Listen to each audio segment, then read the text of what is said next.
All right, guys, welcome to History of Combat Sports Week 5. We're going to look at a period of time between 1980 and around 1995. I had to break this up just because it was going to be too much to go all the way to the year of 2000.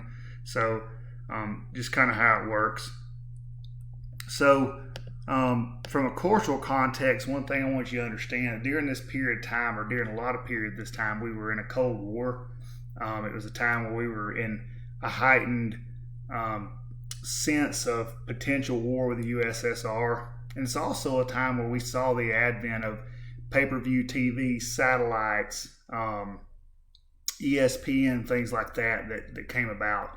And so with this lecture, it's going to be a little bit different than the other ones because at this time you had multiple heavyweight championships, IBF, WBA, so it's hard to keep up with. So what I more wanted to do is to highlight some of the prominent boxers during this time, some of the prominent fights, and then also introduce the UFC. So as we went boxing through the 80s, particularly in the early 1980s, there were a lot of lesser known heavyweight champs. The late 80s saw a real upswing in heavyweight boxing with a lot of changing of championships and a lot of guys that fought long into their life. But there were some tremendous fighters at the lower weights during this time. So we're going to spend quite a bit of time talking about them. So the first one is Roberto Duran. He was born in Panama in 1951, and by 13 he was fighting amateur.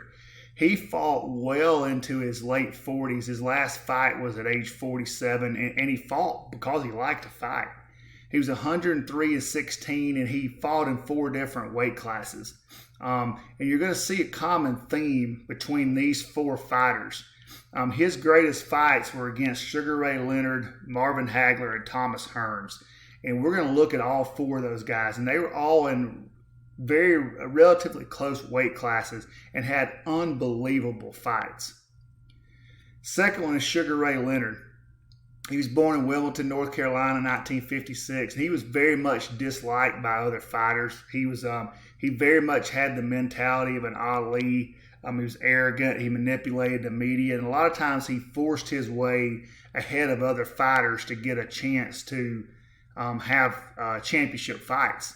He was a gold medalist in the 76 Olympics, and he was one that figured out the financial aspect of it. He set up his own company, Sugar Ray Leonard Inc., to lessen the tax burden, so he made more money.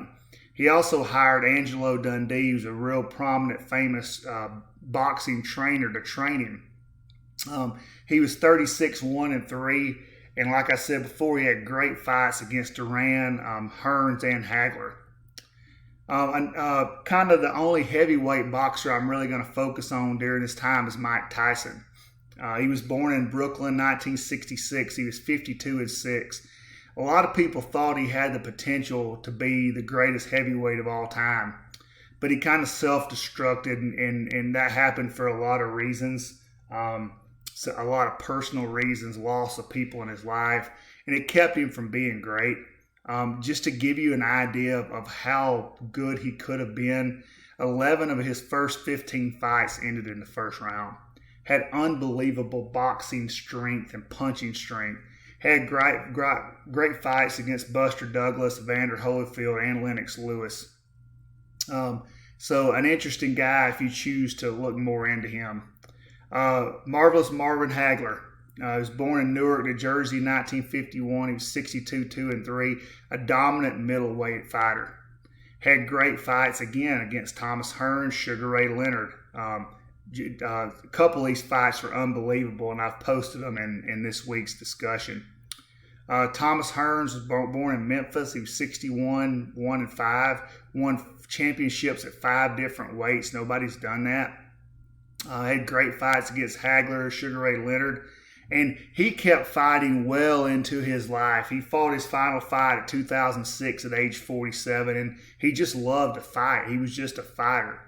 And so of those guys that we just talked about, particularly those 4 who fought each other, I posted a lot of their fights against each other, and they're tremendous fights. Some other prominent fighters, and these are prominent heavyweight fighters during this time. Michael Spinks was a heavyweight champ in '87. Buster Douglas, 1990. Evander Holyfield, 1990 to 1992. Michael Moore, 1992, 1993. Riddick Bowe, 1992, 1993. The reason I didn't get into those guys so much in this lecture is I'm going to cover them next week because they held championships at various times, sometimes 2 to 3 different times within a 10-year period. So it's just hard to cover all this in one lecture. Some great fights. Hagler versus Hearns, 1985 in Las Vegas. It was a middleweight title fight. Hagler won. The match was stopped in the 3rd round. I really encourage you to watch this fight because it was short but unbelievable action. You do not see fights like this anymore. Hagler versus Leonard, world middleweight title in 1987 in Las Vegas. Leonard won it on a split decision in the 12th round. Tyson versus Douglas, 1990 in Japan, world heavyweight title. Douglas knocked out Tyson in the 10th round. Again, great fights to watch. And so now we shift gears to UFC and talking about the birth of UFC. And understand, guys, some form of mixed martial arts has been around for thousands of years. So don't mistake me that I'm kind of throwing shade or not talking about the great, type kung fu type Japanese fighters. I'm just giving you a standpoint from UFC.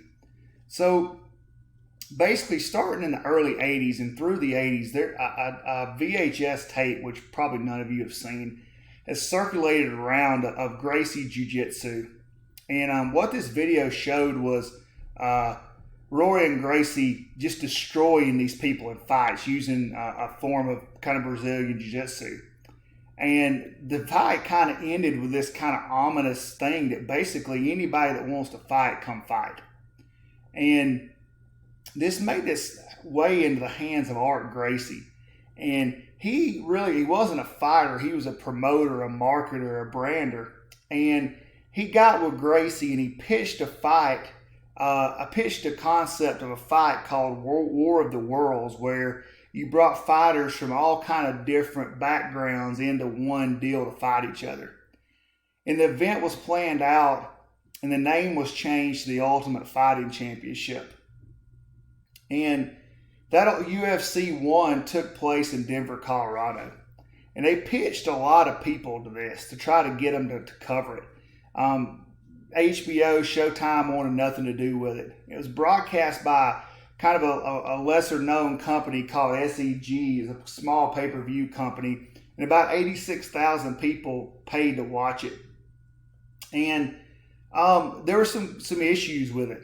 One, it was people didn't really understand it. There was no weight classes. It wasn't